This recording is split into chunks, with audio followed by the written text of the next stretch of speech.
রব বলে আমি চাই না তোরা জাহান্নামে যা, আমি চাই আমার বান্দা সবাই জান্নাতের মধ্যে যাক। এত সুন্দর জান্নাত বানাইলাম কার জন্য যদি তোরাই না যাস? এত সুন্দর ফল ফলাতি, মিষ্টি ফল ফলাতি, স্বাদওয়ালা ফল ফলাতি রাখলাম কার জন্য যদি আমার বান্দারাই নাই খায়? আমি চাই তোরা যা। রব আমাদের তো গুনার পাল্লা ভারী। রব বলে আমি বলেছি না লা তাকনাতু মির রাহমাতিল্লাহ, আরে আমি আছি তো, তোরা টেনশন করস কেন? আমি আছি তো তোদের রহমান, এত ভাবস কেন?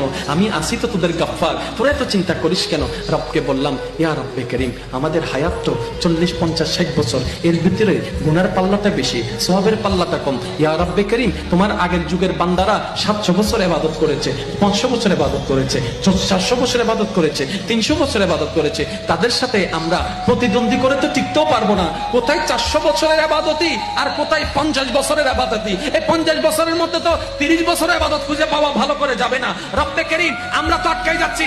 আল্লাহ পাক বলে তোরা আমার রাহমাতুল লিল আলামিনের উম্মত, তোদেরকে ছোট হতে দিব না। এবার রব্বে করিম দয়ার ব্যবস্থা করলেন, ইন্না আনজালনাহু ফি লাইলাতুল কদর ওয়া মা আদরাকা মা লাইলাতুল কদর, লাইলাতুল কদর খায়রুম মিন আলফি শাহর। আল্লাহ পাক বলেন তোদের জন্য এমন একটা রাত ব্যবস্থা করে দিলাম, সিজদা দিবি একটা, লেখা হবে 1000টা সিজদার সওয়াব।